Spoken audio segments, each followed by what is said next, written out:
राज्यात पुढील काही दिवस मुसळधार ते अतिमुसळधार पावसाचा इशारा देण्यात आला आहे। राज्यात परतीच्या पावसाचा प्रवास थांबला असून 23 ते 29 सप्टेंबर दरम्यान पावसाचा जोर वाढणार आहे। आणि हवामान खात्याने या संदर्भात काय अंदाज वर्तवलाय ते आपण पाहूयात। 23 सप्टेंबर 2025 जोरदार पावसाची शक्यता आहे। नाशिक, सोलापूर, लातूर, परभणी या ठिकाणी जोरदार पाऊस कोसळू शकतो। शिवाय कमी प्रमाणात पाऊस जो आहे तो पूर्व विदर्भात मध्यम स्वरूपाचा असेल। 25 सप्टेंबरला नागपूर, गडचिरोली आणि चंद्रपूरमध्ये मुसळधार पाऊस कोसळण्याची शक्यता आहे। तर 26-27 सप्टेंबरला अतिमुसळधार पाऊस जो आहे तो पुणे, रायगड, सातारा, बीड, सोलापूर, लातूर, नांदेड या ठिकाणी कोसळेल। शिवाय जर आपण बघितलं तर 28 सप्टेंबर माफ करा, मध्यम ते जोरदार पाऊस जो आहे ते मुंबई, ठाणे, कोकण, मराठवाडा आणि मध्यम स्वरूपात जो आहे म्हणजे तो महाराष्ट्रात कोसळणार असल्याचं हवामान खात्याने तसा अंदाज जो आहे तो वर्तवला। आणि आता पावसाबद्दलच्या घडामोडी सुपरफास्ट 100।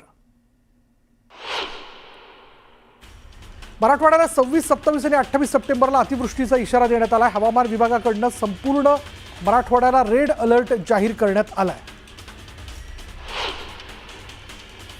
करमाळा तालुक्यातील संगोबा मंदिरातील लोकांना रेस्क्यू करताना बोट पंक्चर झाली होती आणि दरम्यान बोटवर बसलेल्या 2 पुरुष, 1 महिला आणि मुलाला स्थानिक नागरिकांच्या मदतीने थर्माकोल प्लेटवर बसून मंदिरात नेण्यात आलं।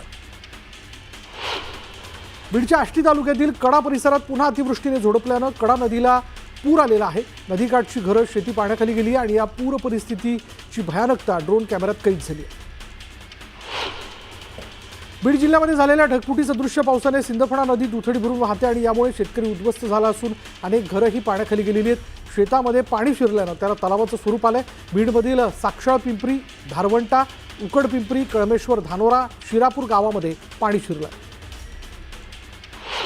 बीडच्या नांदूरमध्येही मुसळधार पावसामुळे जनजीवन विस्कळीत झालं। पूरग्रस्त भागाचं ड्रोन दृश्य कॅमेऱ्यात कैद झालेलं आहे आणि दरम्यान नागरिकांनी नुकसान भरपाईची मागणी केली। बीड जिल्ह्यातील शिरूर तालुक्यालाही पुराचा फटका बसला। मातोरी, धारेवाडी इथं अतिवृष्टीमुळे हजारो हेक्टर शेती पाण्याखाली गेली। मूग, तूर, सोयाबीन पिकांचं मोठं नुकसान झालं। धाराशिवमध्ये सुरू असलेल्या मुसळधार पावसामुळे खैरी नदीला पूर आला। पुरामुळे परंडा तालुक्यातील शेळगाव गावाला पूर्णपणे पुराच्या पाण्याने वेढा बसला। पावसामुळे निर्माण झालेल्या या भीषण परिस्थितीची ड्रोन दृश्य कॅमेऱ्यातून समोर आली। संपूर्ण गावाला पुराचा वेढा पडल्यामुळे जनजीवन पूर्णपणे विस्कळीत झालं। धाराशिव जिल्ह्यातल्या परंडा तालुक्यातील चांदणी धरणात पाण्याची मोठी आवक होते आणि त्यामुळे धरणाच्या दरवाजातून विसर्ग सुरू आहे। यामुळे चांदणी नदीच्या पातळीत वाढ झाली असून नदीकाठच्या परिसराला धोक्याचा इशारा देण्यात आला। नदीच्या आजूबाजूचा परिसर पाण्यानं वेढला।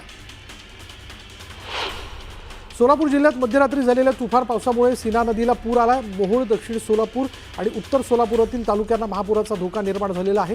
सीना नदीकाठच्या ग्रामस्थांनाही यामुळे काळजी घेण्याचं आवाहन करण्यात येतं। सोलापूर पुणे महामार्गाला सीना नदीच्या महापुराचा फटका बसलाय। सीना नदी पात्रात 2.25 लाख क्युसेक्सने पाणी सोडल्यानं महामार्गावर पाणीच पाणी झाले। त्यामुळे एका मार्गानेच वाहतूक सुरू आहे। सोलापूरमध्ये पुराच्या पाण्यात रेल्वे कर्मचारी वाहून गेल्याची घटना घडली। योगेश माने असं संबंधित रेल्वे कर्मचाऱ्याचं नाव आहे। सोलापूरहून होडगी रेल्वे स्टेशनवर ड्युटीवर जात असताना ही दुर्घटना घडली। पुराच्या पाण्याचा इतका वेग होता की कर्मचाऱ्याची दुचाकी देखील वाहून गेली।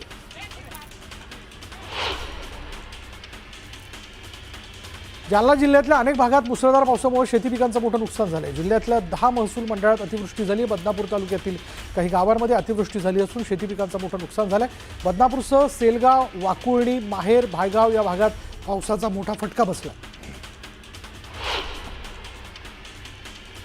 करमाळामध्ये सीना नदीला पूर आला। यामुळे सांगोल्यातील आदिनाथ महाराजांच्या मंदिराला पुराच्या पाण्याचा विळखा बसला। मंदिरात 70 ते 80 नागरिक अडकल्याची माहिती आहे। नागरिकांना रेस्क्यू करण्याची मागणी करण्यात आली आहे।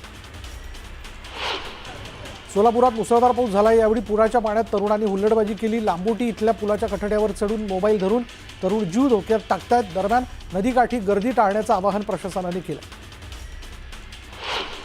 संभाजीनगरच्या टाकळी शाहू गावात पुलावरनं घसरून शेतकऱ्याचा मृत्यू झालाय। साहेबराव नथू दहीहंडे असं मृत्यू झालेल्या शेतकऱ्याचं नाव आहे।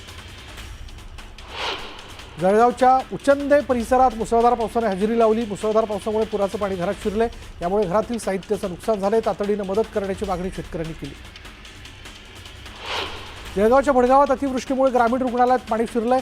यामुळे रुग्णांसह नागरिकांना अडचणीचा सामना करावा लागतोय। दरम्यान पुराचं पाणी ओसरल्यानं रुग्णालयातील कामकाज सुरळीत झालंय। मुसळधार पावसामुळे पुणे जिल्ह्यातील धरणांच्या पाणीसाठ्यात वाढ झाली आहे। पुणे जिल्ह्यातील 26 धरणांपैकी 17 धरणं ओव्हरफ्लो झाली आणि यामुळे जिल्ह्यातील पाण्याची चिंता मिटली। परभणी जिल्ह्यात मुसळधार पावसामुळे गोदावरी नदीला पूर आला। गोदावरी नदी काठची मंदिरं पाण्याखाली गेली आहेत, तर काही भागात शेतात पाणी शिरल्यानं शेती पिकांचं मोठं नुकसान झालं। नांदेड जिल्ह्यात मुसळधार पावसाने हजेरी लावली। शेतात मोठ्या प्रमाणात पाणी साचले, यामुळे शेती पिकांचं मोठं नुकसान झालं।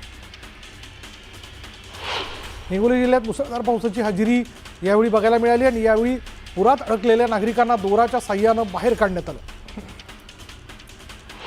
लातूरच्या जळकोट तालुक्यात एका शेतकऱ्यानं आत्महत्या केली। अतिवृष्टीने हैराण झाल्यानं शेतकऱ्याने हे टोकाचं पाऊल उचललंय। उत्तम माने असं जीवन संपवलेलं शेतकऱ्याचं नाव आहे।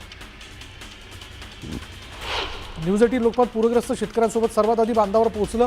न्यूज 18 लोकमतच्या बातमीची दखल मुख्यमंत्र्यांनी घेतली। मुख्यमंत्र्यांनी सर्व मंत्र्यांना पूरग्रस्त भागाचा दौरा करण्याच्या सूचना दिल्या।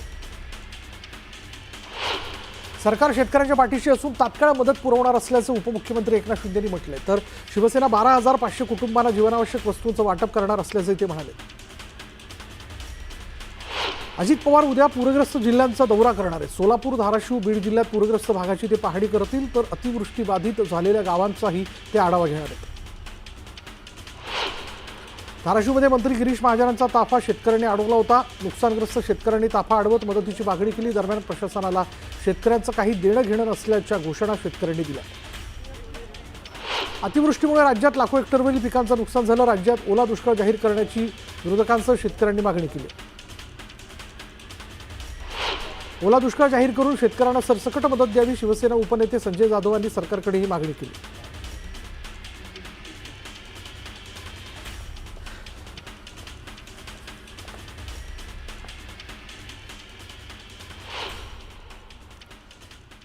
सोलापूर जिल्ह्यातील केवड गावात महापुरानं थैमान घातलंय। जीव वाचवण्यासाठी नागरिक उंच जागेचा आधार घेत आहेत।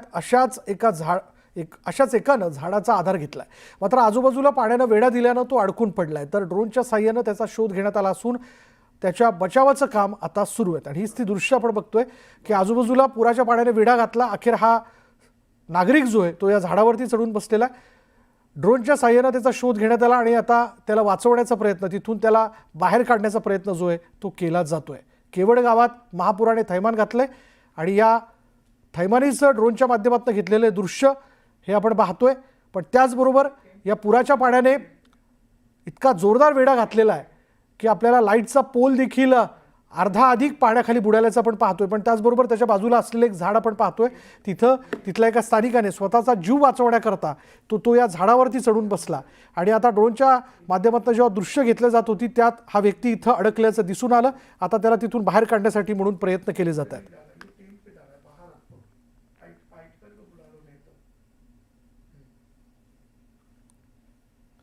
त्यामुळे आता लवकरात लवकर या व्यक्तीला इथून बाहेर काढण्यासाठी प्रयत्न केले जातील, यात कोणत्याही प्रकारची शंका नाही। पण राज्यात मराठवाड्यात खास करून जर आपण पाहिलं तर ठिकठिकाणी पुराचं पाणी जे आहे ते वाड्या वस्त्यांमध्ये शिरलंय किंवा वाड्या वस्त्यांना त्यांनी वेढा घातलेला आहे। घरं पाण्याखाली गेलेली आहेत, त्यामुळे लोक आपला जीव वाचवण्याकरता म्हणून अगदी घराच्या गच्चीवरती कुठे झाडावरती आधार घेताना दिसत आहेत।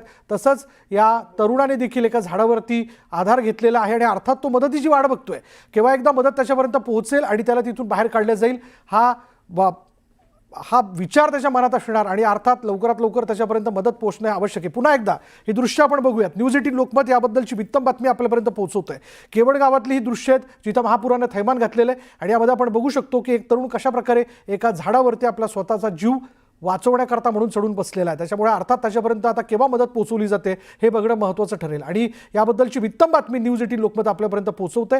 आणि या झाडाभोवती देखील किती या पुराने वेढा घातलेला आपण पाहू शकतो। हे झाड देखील अर्धअधिक बुंद्यासकट म्हणजे वरपर्यंत त्याचा खालचा अख्खा खोडाचा भाग जो आहे तो पाण्याखाली आहे। त्याच्यासमोर एक घर देखील दिसतंय आणि घर देखील पाण्याखाली गेलेलं आहे आणि त्या घराच्या बाजूला एक झाड देखील दिसतंय, ते देखील पाण्याखाली गेले आणि आजूबाजूची झाडं देखील पाण्याखाली गेलेली आहे। बाजूचा लाईट पोल देखील आपल्याला पाण्याखाली गेल्याचं दिसतोय। त्यामुळे या पुराची उंची किती वाढलेली बघा, या पाण्याची उंची किती वाढलेली, पातळी किती वाढली यावरून आपल्याला लक्षात येईल। आता बातमी नाशिकमधून। नाशिकमध्ये कालपासून पावसाची रिपरिप सुरूच आहे। गंगापूर धरणातून मोठ्या प्रमाणात पाण्याचा विसर्ग सुरू आहे। अर्थात याचं कारण की धरणातली पाणी पातळी वाढली, त्यामुळे पाण्याचा विसर्ग हा वाढवण्यात आला आणि गोदावरी नदी पात्राजवळ असलेल्या टाळकुटेश्वर महादेव मंदिरामध्ये पूजेसाठी एक पुजारी गेलेले होते आणि त्यावेळी या मंदिराला पुराच्या पाण्याने वेढा घातला आणि त्यांना बाहेर निघता आलं नाही। तेव्हा अग्निशमन दलाकडून त्यांना रेस्क्यू करत बाहेर काढण्यात आलं। आपण पाहू शकतो कशा प्रकारे म्हणजे पाणी जे आहे ते मंदिराच्या पहिल्या पायरीपर्यंत लागलेलं आहे आणि अर्थात नित्योपचार नित्यपूजा पुजारी चुकवत नाही त्याच भावनेने हा पुजारी तिथे गेलेला होता. पण त्याचवेळी गंगापूर धरणातनं पाण्याचा विसर्ग वाढवण्यात आला. पुराच्या पाण्याने पाणी जेव्हा वाढलं, पाण्याची पातळी जेव्हा वाढली तेव्हा त्या पाण्याने या टाळकुटेश्वर मंदिराला वेढा घातला आणि या टाळकुटेश्वर मंदिराची पहिली पायरी देखील पाण्याखाली गेली. त्यामुळे हा पुजारी आतमध्ये अडकल्याचं लक्षात आलं आणि त्याला बाहेर काढण्यासाठी शेवटी अग्निशमन दलाला तिथे शिडी लावून त्यांना बाहेर काढावं लागलंय. यानंतर इथे वेळ झाली का ब्रेकची. ब्रेक घेऊयात. पहा फक्त न्यूज 18 लोकमत.